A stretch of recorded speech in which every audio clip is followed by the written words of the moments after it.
മാഡ്രിഡിന്റെ ലെഗസിക്ക് മുകളിൽ നിൽക്കാൻ ഇതുവരെ മറ്റാർക്കും ഈ സീസണിൽ സാധിച്ചിട്ടില്ല. നിലവിൽ 6 സൈനിങ്ങളാണ് റയൽ മാഡ്രിഡ് ഓൾറെഡി നടത്തിയിരിക്കുന്നത്. Marc Cucurella from Chelsea, Bernardo Silva from Man City, അദ്ദേഹത്തെ ഫ്രീ ഏജന്റ് ആയിട്ടാണ് റയൽ കൊണ്ടുവരുന്നത്. കൊണാട്ടെ, ഡംഫ്രിസ്, യാൻ ഡയമണ്ടെ റെക്കോർഡ് തുകക്കാണ്. വെറും 19 വയസ്സ് മാത്രം പ്രായമുള്ള താരമാണ് RB ലെപ്സിംഗിൽ നിന്നും അദ്ദേഹത്തെ കൊണ്ടുവരുന്നത്. അതോടൊപ്പം തന്നെ യുവതാരമായിട്ടുള്ള കാർലോസ് SP 21-കാരനാണ്, സ്ട്രൈക്കറാണ്. അദ്ദേഹത്തെ കൂടി റയൽ തട്ടത്തിലെത്തിക്കുന്നുണ്ട്.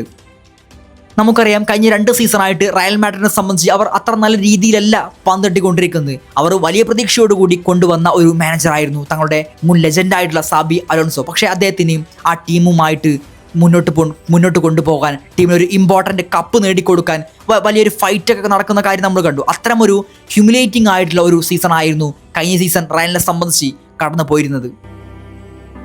അങ്ങനത്തെ ഒരു സിറ്റുവേഷനിലൂടെ റയൽ കടന്നു പോകുന്ന സാഹചര്യത്തിലാണ് മാസ്റ്റർ ക്ലാസ് പെരസ് താഴെത്തട്ടിൽ നിന്നും ടീമിനെ അയച്ചു പണിയാൻ അദ്ദേഹം തീരുമാനിക്കുന്നത്. അങ്ങനെയാണ് ജോസെ മൗറീനിയോയെ അദ്ദേഹം കൊണ്ടുവരുന്നത്. ആരാണ് ജോസെ മൗറീനിയോ? 2010 മുതൽ 2013 വരെ റയലിനെ പരിശീലിപ്പിച്ചിട്ടുള്ള ഗലാക്റ്റിക്കോ നിരയെ കൃത്യമായിട്ട് അണിയിച്ചൊരുക്കാനും വരച്ച വരയിൽ നിർത്താനും അറിയാവുന്ന ഒരു മാനേജറാണ് ജോസെ മൗറീനിയോ. അദ്ദേഹത്തിൻ്റെ പ്രത്യേകത എന്താണെന്ന് വെച്ചാൽ, അദ്ദേഹം ആ 3 സീസൺ മാത്രമായിരുന്നു റയൽ മാഡ്രിഡിനെ പരിശീലിപ്പിച്ചിരുന്നത്. പക്ഷേ ഒട്ടനവധി റെക്കോർഡുകൾ ആ സീസൺ കൊണ്ട് തന്നെ അദ്ദേഹം റയലിനോടൊപ്പം നേടിയെടുത്തു എന്നുള്ളതാണ്. 3 ചാമ്പ്യൻസ് ലീഗ് മത്സരങ്ങൾക്ക് 3 ചാമ്പ്യൻസ് ലീഗ് കളിച്ചു. ആ 3 ചാമ്പ്യൻസ് ലീഗിലും സെമി ഫൈനലിസ്റ്റ് ആയിരുന്നു റയൽ മാഡ്രിഡ്. അതോടൊപ്പം തന്നെ 2011, 2012 ലാലിഗ സീസണ്, ആ ലാലിഗ സീസണിൽ ലാലിഗയിൽ 100 പോയിന്റും 121 ഗോളുകളും ലാലിഗ ടൈറ്റിലും നേടുന്ന ഒരു റെക്കോർഡ് തിരുത്തി കുറിച്ചാണ്, ആ റെക്കോർഡ് നേടിയെടുത്താണ് ജോസെ മൗറിനിയോ പിന്നീട് റയൽ മാഡ്രിഡ് വിട്ടുപോകുന്നത്. പക്ഷേ അതിന് തൊട്ടടുത്ത സീസൺ തന്നെ ബാർസലോണ ആ 100 പോയിന്റ് എന്ന ആ റെക്കോർഡ് തിരുത്തി കുറിക്കുന്നുണ്ട്. എങ്കിൽ കൂടി 121 ഗോള് എന്ന റെക്കോർഡ് ഇതുവരെ മറികടക്കാൻ അവർക്ക് സാധിച്ചിട്ടില്ല. കാരണം എന്താണ്? ആ റയൽ മാഡ്രിഡ് അന്നത്തെ മോൺസ്റ്റർ ആയിരുന്നു അവർ സ്ട്രൈക്കർമാർ. ഹിഗ്വനും ക്രിസ്ത്യാനോ റൊണാൾഡോയും ബെൻസെമയും അടങ്ങുന്ന ആ സ്ട്രൈക്കർമാരുടെ മികവിലാണ് അന്ന് 121 ഗോള് എന്ന ആ റെക്കോർഡ് അവർക്ക് നേടാൻ സാധിച്ചിരുന്നത്. ജോസെ മൗറിനിയോ പ്രധാനമായിട്ടും 4-3-3 എന്ന ഫോർമേഷനിൽ കളിപ്പിക്കുന്നതാണ് പോർട്ടോയിലാണെങ്കിലും ചെൽസിയിലാണെങ്കിലും നമ്മൾ കണ്ടിട്ടുള്ളത്. അത് വിത്തൗട്ട് ബോളിലേക്ക് വരുമ്പോൾ 4-5-1 എന്ന ഫോർമേഷനിലേക്കും ടീമിനെ അദ്ദേഹം മാറ്റാറുണ്ട്. എന്നാൽ റയൽ മാഡ്രിഡിൽ 2010-13 വർഷങ്ങളിൽ റയൽ മാഡ്രിഡിനെ പരിശീലിപ്പിച്ചിരുന്നത് 4-2-3-1 എന്ന ഫോർമേഷനിലായിരുന്നു. എന്നാൽ ഒരു ബിഗ് ടാക്ടിക്കൽ ഗെയിമിലേക്കൊക്കെ എത്തുമ്പോൾ അത് 4-3-3 എന്ന ഫോർമേഷനിലേക്ക് തന്നെ മാറാറുണ്ട്. അത് പിന്നീട് വിത്തൗട്ട് ബോളിലേക്ക് വരുമ്പോൾ 4-4-2ലേക്കും ജോസെ മൗറിനിയോ ടീമിനെ മാറ്റിയെടുക്കാറുണ്ട്. എന്നാൽ ഇന്നത്തെ വീഡിയോക്ക് വേണ്ടി നമ്മൾ 4-2-3-1 എന്ന ഫോർമേഷനാണ് നമ്മൾ തിരഞ്ഞെടുത്തിരിക്കുന്നത്. അതിനൊരു കാരണമുണ്ട്. 2011-12 സീസണിൽ ജോസെ മൗറിനിയോയ്ക്ക് കീഴിൽ റയൽ മാഡ്രിഡ് ആ ഒരു റെക്കോർഡ് കുറിക്കുന്നത്, അതായത് 100 പോയിന്റും 121 ഗോളുകളും ലാലിഗ ട്രോഫിയും നേടുന്നത് ഇതേ ഫോർമേഷൻ വെച്ചായിരുന്നു. അതുകൊണ്ടാണ് ഈ ഫോർമേഷൻ തിരഞ്ഞെടുക്കാനുള്ള പ്രധാനപ്പെട്ട കാരണം. ഫസ്റ്റ് ഡിപ്പാർട്ട്മെന്റ് കീപ്പർമാരായിട്ട് തിബോട്ട് കോർട്ടുവയും ലുനിയുമാണ് നിലവിൽ റയൽ മാഡ്രിഡിന്റെ കീപ്പർമാരായിട്ടുള്ളത്. അതിൽ ഫസ്റ്റ് ചോയ്സ് കീപ്പറായിട്ട് തിബോട്ട് കോർട്ടുവയെ തന്നെയായിരിക്കും ജോസെ മൗറിനിയോയും പരിഗണിക്കാൻ പോകുന്നുണ്ടാവുക. ഇപ്പോൾ ഇത് ഫ്രണ്ട്ലി മത്സരങ്ങളിലൊക്കെ ലുനിനെ ആദ്യ ലെവലിൽ ഉൾപ്പെടുന്ന കാഴ്ച നമ്മൾ കണ്ടു. പക്ഷേ ഒരു ലീഗ് മത്സരങ്ങൾ തുടങ്ങുന്നതോടുകൂടി തിബോട്ട് കോർട്ടുവ തന്നെയായിരിക്കും എക്സ്പീരിയൻസ് ആയിട്ടുള്ള ഒരു കീപ്പറാണ്. അദ്ദേഹത്തെ തന്നെയായിരിക്കും ജോസെ മൗറിനിയോയും പരിഗണിക്കാൻ പോകുന്നുണ്ടാവുക. ഇനി ഡിഫൻഡർമാരായിട്ടുള്ളത് Asensio, Eder Militao, Dean Huijsen, Trent Alexander Arnold, Konate, Cucurella, Carreras, Rudiger, Mendy, പുതിയ സൈനിങ് ആയിട്ടുള്ള ഡംഫ്രിസ്. ജോസെ മൗറിനിയോയുടെ ഏറ്റവും വലിയ പ്രത്യേകത എന്ന് പറയുന്നത് അഗ്രസീവ് ഫുട്ബോൾ കാഴ്ചവെക്കുന്ന ഒരു താരമാണ്. എപ്പോഴും ഡിഫൻസീവ്ലി സോളിഡ് ആയിട്ട് വെക്കുന്ന, ഡിഫൻസിനെ ശക്തിപ്പെടുത്തുന്ന ഒരു മാനേജറാണ് ജോസെ മൗറിനിയോ. അതോടൊപ്പം തന്നെ ഫാസ്റ്റ് ആയിട്ട് ട്രാൻസിഷൻ നടത്താനുള്ള ഫിസിക്കലി ഇൻറ്റൻസിറ്റി ഉള്ള ഒരു മാനേജറാണ്. അതിൻ്റെ ഫോർമേഷൻ കണ്ടാൽ നമുക്ക് മനസ്സിലാക്കും. നമ്മൾ ചെൽസിയിലും പോർട്ടോയിലും ഒക്കെ കളിപ്പിച്ച ആ ഒരു സ്റ്റൈലും നമ്മൾ കണ്ടാൽ കൃത്യമായിട്ട് നമുക്ക് മനസ്സിലാക്കാൻ സാധിക്കും. അതിന് ഏറ്റവും വലിയ ഉദാഹരണമാണ് അദ്ദേഹം പോർട്ടോയിൽ ഒപ്പമുണ്ടായിരുന്ന റിക്കാർഡോ കാർവാലോ എന്ന് പറയുന്ന താരം. ഡിഫൻഡറാണ്, സെൻട്രൽ ബാക്കാണ്. അദ്ദേഹം പോർട്ടോയിൽ നിന്നും ചെൽസിയിലേക്ക് എത്തിയപ്പോൾ അദ്ദേഹം പോർട്ടോയിൽ നിന്നും അദ്ദേഹത്തെ കൂടി കൊണ്ടുവരുന്ന കാഴ്ച നമ്മൾ കണ്ടു. പിന്നീട് ചെൽസിയിൽ റിക്കാർഡോ കാർവാലോയും ജോൺ ടെറിയുമായിരുന്നു ആ ഡിഫൻസീവ് കോമ്പിനേഷൻ കമ്പൈൻ ചെയ്ത് കളിച്ചിരുന്നത്. പിന്നീട് അദ്ദേഹം റയൽ മാഡ്രിഡിലേക്ക് എത്തിയപ്പോൾ അതേ റിക്കാർഡോ കാർവാലയോ തന്നെ അദ്ദേഹം അവിടുന്ന് പിക്ക് ചെയ്യുന്ന കാഴ്ച നമ്മൾ കണ്ടു. പിന്നീട് റയൽ മാഡ്രിഡിൽ പെപ്പയോടൊപ്പം ആ റിക്കാർഡോ കാർവാലോ കളിപ്പിക്കുന്ന ഒരു കാഴ്ച നമ്മൾ കണ്ടു. അതുകൊണ്ട് തന്നെ ഡിഫൻസീവിൽ എപ്പോഴും സോളിഡായിട്ട് കളിപ്പിക്കാൻ ആഗ്രഹിക്കുന്ന, എപ്പോഴും ശക്തിപ്പെടുത്തുന്ന ഒരു മാനേജറാണ് ജോസെ മൗറിനിയോ എന്ന് പറയുന്നത്. അതുകൊണ്ട് തന്നെ ഒരു അഗ്രസീവ് ഫുട്ബോൾ കാഴ്ചവെക്കുന്ന, ഫിസിക്കിട്ട് കളിക്കാൻ പറ്റുന്ന ഒരു 2 സെൻട്രൽ ബാക്കിനെ തന്നെയായിരിക്കും അദ്ദേഹം സെലക്ട് ചെയ്യാൻ പോകുന്നുണ്ടാവുക. അതിൽ എൻ്റെ ഒരു പേഴ്സണൽ അഭിപ്രായത്തിൽ ഒരു സ്ഥാനത്ത് റോഡ്രിഗർ ആണെങ്കിൽ മറ്റൊരു സ്ഥാനം ഒരുപക്ഷെ എഡർ മിലിറ്റാവോ അല്ലെങ്കിൽ ഡി ഹുയ്സനും. മിക്കവാറും അതൊരു എഡർ മിലിറ്റാവോ തന്നെയാകാനാണ് കൂടുതൽ സാധ്യത നമ്മൾ കാണുന്നത്.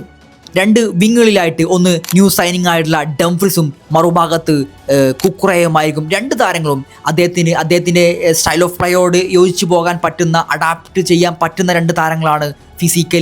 ഫിസിക്കൊക്കെ ഇട്ട് കളിക്കാൻ പറ്റുന്ന, അഗ്രസീവ് ഫുട്ബോൾ കാഴ്ചവെക്കുന്ന രണ്ട് താരങ്ങളാണ്. അത് ഒരുപോലെ അറ്റാക്കിങ്ങിലേക്കും ഒരുപോലെ കോൺട്രിബ്യൂട്ട് ചെയ്യാൻ പറ്റുന്ന രണ്ട് താരങ്ങളാണ് കുക്കുറയും ഡംഫ്രീസും. ഇനി മിഡ്ഫീൽഡിലേക്ക് എത്തുമ്പോൾ അവിടെ Bellingham, Camavinga, Valverde, Tchouameni, Arda Guler, Bernardo Silva, Thiago അങ്ങനെ തുടങ്ങിയ താരങ്ങളാണ്. മിഡ്ഫീൽഡിലാണെങ്കിലും റയൽ മാഡ്രിഡിനെ സംബന്ധിച്ച് അവർക്ക് ഒരുപാട് ഓപ്ഷൻസ് ഉണ്ട് എന്നുള്ളതാണ്. എന്നാൽ എൻ്റെ ഒരു പേഴ്സണൽ അഭിപ്രായത്തിൽ ഒരു ഡബിൾ പേവേട്ടായിട്ട് ഫെഡെ വാൽവർദയും ബെർണാണ്ടോ സിൽവയായിരിക്കും മൗറിനിയോ കളിപ്പിക്കാൻ പോകുന്നുണ്ടാവുക. അതിന് കാരണം എന്താണെന്ന് വെച്ചാൽ ജോസെ മൗറിനിയോയുടെ മുമ്പത്തെ പരിശീലിപ്പിച്ചിട്ടുള്ള ടീമിലെ സ്ക്വാഡ് നമ്മൾ കൃത്യമായിട്ട് നോക്കുകയാണെങ്കിൽ ഡബിൾ പിവറ്റായിട്ട് കളിക്കുന്ന രണ്ട് താരങ്ങൾ, ഒരു താരങ്ങൾക്ക് കൃത്യമായിട്ട് ഒരു ഡിഫൻസീവ് ഷീൽഡ് നൽകാവുന്ന, ഡിഫൻസീവ്ലി കോൺട്രിബ്യൂട്ട് ചെയ്യാൻ പറ്റുന്ന ഒരു താരമായിരിക്കും ഉണ്ടാവുക. അത് ഫെഡെ വാൽവർദയാണെങ്കിൽ മറുഭാഗത്തുള്ള ബെർണാണ്ടോ സിൽവ കൂടുതലും ഗോൾ കോൺട്രിബ്യൂഷനുമായിട്ട് ബന്ധപ്പെട്ട കാര്യങ്ങളിൽ ഏർപ്പെടുന്ന ഒരു താരത്തെയാണ് അദ്ദേഹം പ്രധാനമായിട്ടും ആ ഒരു ഡബിൾ പിവറ്റായിട്ട് വെക്കാറുള്ളത്. അതുകൊണ്ടാണ് ബെർണാണ്ടോ സിൽവയെയും ഫെഡെ വാൽവർദയെയും നമ്മൾ സെലക്ട് ചെയ്തത്. പ്രത്യേകിച്ച് ഫെഡയുടെ സ്ഥാനത്ത് നമ്മൾ കമവിംഗ, ചൗമേനി തുടങ്ങിയ താരങ്ങളൊക്കെ അവിടെയുണ്ട്.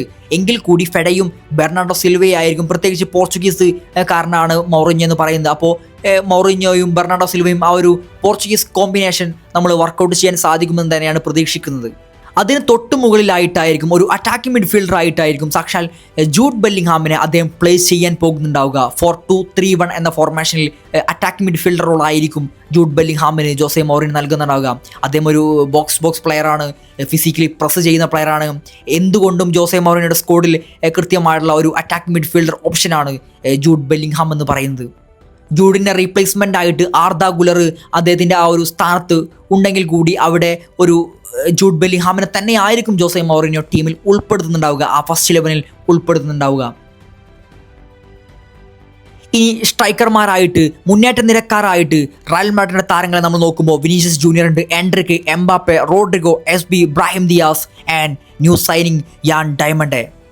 വലിയൊരു അറ്റാക്കിംഗ് നിര തന്നെയാണ് റയൽ മാഡ്രിഡിനെ സംബന്ധിച്ച് ഇപ്പോഴും. ഒരു ഗലാക്റ്റിക്കോസ് അണിനിരക്കുന്ന ഒരു ടീം, ഒരു നിര തന്നെയാണ് ഇപ്പോഴും റയൽ മാഡ്രിഡിന്റെ അറ്റാക്കിംഗ് നിരക്കും ഉള്ളത്. അതിൽ ലെഫ്റ്റ് വിങ്ങിൽ കളിക്കാൻ പോകുന്നത് സാക്ഷാൽ വിനീഷ്യസ് ജൂനിയർ തന്നെയായിരിക്കും. അതിൽ യാതൊരു സംശയവും വേണ്ട. ഒരു 1vs1 കൃത്യമായിട്ട് ഡ്രിബിൾ ചെയ്ത് മുന്നേറാൻ സാധിക്കുന്ന ഒരു താരമാണ്. ഇനി ആ റൈറ്റ് വിങ്ങിനെ കേന്ദ്രീകരിച്ചുകൊണ്ട് കളിക്കാൻ പോകുന്നത് അത് യാൻ ഡയമണ്ടെ തന്നെയായിരിക്കും. മേ ബി എൻ്റെ ഒരു ഓപ്ഷന് ഞാൻ കണ്ടെത്തിയ ഒരു താരം യാൻ ഡയമണ്ടെയാണ്. പ്രത്യേകിച്ച് റോഡ്രിഗോക്ക് പരിക്ക് പറ്റിയ ഈ സാഹചര്യത്തിൽ, അതോടൊപ്പം തന്നെ ബ്രാഹിം ദിയാസിനെ പോലത്തെ എക്സ്പീരിയൻസ് താരം അവിടെ ഉണ്ടെങ്കിൽ കൂടി യാൻ ഡയമണ്ടെ ഏറ്റവും വലിയ പ്രത്യേകത എന്ന് പറയുന്നത് ഇരു വിങ്ങിലും ഒരുപോലെ കളിക്കാൻ സാധിക്കുന്ന, 2 ഫീറ്റ് കൊണ്ടും ഒരുപോലെ ഷോട്ട് ഉതിർക്കാൻ സാധിക്കുന്ന ഒരു താരമായതുകൊണ്ട് തന്നെ റൈറ്റ് വിങ്ങിൽ കൂടുതൽ ചാൻസ് നമ്മൾ കാണുന്നത് യാൻ ഡയമണ്ടൊക്കെ തന്നെയാണ്. ഒരു അഗ്രസീവ് കളിക്കാരനാണ്, സ്പീഡി താരമാണ്.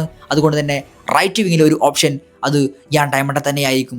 പിന്നീട് സ്ട്രൈക്കറായിട്ട് CF ആയിട്ട് സാക്ഷാൽ കിലിയൻ എംബാപ്പെ ആയിരിക്കും. അദ്ദേഹം സ്പീഡി താരമാണ്, ഫിനിഷറാണ്, ട്രാൻസിഷൻസ് ഒക്കെ കൃത്യമായിട്ട് നടത്താൻ കേപ്പബിൾ ആയിട്ടുള്ള ഒരു താരമാണ്. അതുകൊണ്ട് തന്നെ CF ആയിട്ട് കിലിയൻ എംബാപ്പെ തന്നെയായിരിക്കും. അദ്ദേഹത്തിന് ഒരു റീപ്ലേസ്മെൻ്റ് ആയിട്ട് എൻഡ്രിക്ക് വരാൻ ചാൻസ് ഉണ്ട്. അതോടൊപ്പം തന്നെ കാർലോസ് എസ്ബി പുതിയ താരമാണ്, 21കാരനാണ്. അദ്ദേഹത്തെ കൂടി ആ സ്ട്രൈക്കിംഗ് പൊസിഷനിൽ നമ്മൾ കാണാൻ സാധ്യതയുണ്ട്. അങ്ങനെ നമ്മൾ നോക്കുമ്പോൾ റയൽ മാഡ്രിഡിന്റെ സ്ക്വാഡ് മൊത്തമായിട്ടും 2010-13 സീസണിൽ അന്നത്തെ റയൽ മാഡ്രിഡിന്റെ ആ സ്ക്വാഡുമായിട്ട് കൃത്യമായിട്ട് താരതമ്യം ചെയ്യാൻ വേണമെങ്കിൽ നമുക്ക് പറ്റും. ജോസെ മൗറിനോ ആ ഒരു ടിപ്പിക്കൽ സ്റ്റൈൽ ഓഫ് പ്ലേയിലേക്ക് കൊണ്ടുവരാൻ സാധിക്കുന്ന ഒരു സ്ക്വാഡാണ് റയൽ മാഡ്രിഡ് ഇപ്പോഴും ഉള്ളത്. ആ ഒരു അഗ്രസീവ് ഫുട്ബോളും ഫിസിക്കലി കളിക്കുന്ന, ഒരു ഡിഫൻസീവിൽ കളിക്കുന്ന, ഡിഫൻസീവ് എപ്പോഴും സോളിഡായിട്ട് വെക്കുന്ന ആ ഒരു സ്ക്വാഡ്, ആ ഒരു രീതിയിലുള്ള സ്ക്വാഡ് തന്നെയാണ് ഇപ്പോഴും റയൽ മാഡ്രിഡിൽ ഉള്ളത് എന്നാണ്. മാഡ്രിഡ് നിരയിലെ മറ്റൊരു പ്രത്യേകത എന്തെന്ന് വെച്ചാൽ ഈ ഓരോ താരങ്ങൾക്കും, ഓരോ പൊസിഷനിലും കളിക്കുന്ന ഓരോ താരങ്ങൾക്കും കൃത്യമായിട്ടുള്ള റീപ്ലേസ്മെൻറ്റും ബെഞ്ച് സ്ട്രെങ്ത് കൂടി റയൽ മാഡ്രിഡ് നിലവിൽ ഉണ്ട് എന്നതാണ്. ഏതായാലും ജോസെ മൗറിനോ ടാക്ടിക്സിൽ റയൽ മാഡ്രിഡിന് എത്ര കണ്ട് പെർഫോം ചെയ്യാൻ സാധിക്കുമെന്നൊക്കെ നമുക്ക് കണ്ടറിയേണ്ടതുണ്ട്. ഇപ്പോൾ സൗഹൃദ മത്സരങ്ങൾ നടന്നുകൊണ്ടിരിക്കുന്നത്, അതിലൊന്നും മെയിൻ താരങ്ങളെ ഒക്കെ ബെഞ്ചിൽ ഇരുത്തിക്കൊണ്ട് കളിപ്പിക്കുന്ന ഒരു കാഴ്ച നമ്മൾ കാണുന്നുണ്ട്. മിക്കവാറും പകരക്കാര റോളായിട്ടാണ് പല സൂപ്പർ താരങ്ങളും പകരക്കാരൻ റോളായാണ് ജോസെ മൗറിനോ ഇറക്കുന്നത്. എങ്കിൽ കൂടി ലാലിഗ മത്സരങ്ങൾ തുടങ്ങുന്നതിന് കൂടി ആ ടാക്ടിക്കൽ മൂവുകളും കളികളൊക്കെ നമുക്ക് കൃത്യമായിട്ട് കാണാൻ സാധിക്കും. വലിയ പ്രതീക്ഷയോടുകൂടിയാണ് ആരാധകർ ആ ടീമിനെ നോക്കുന്നത്.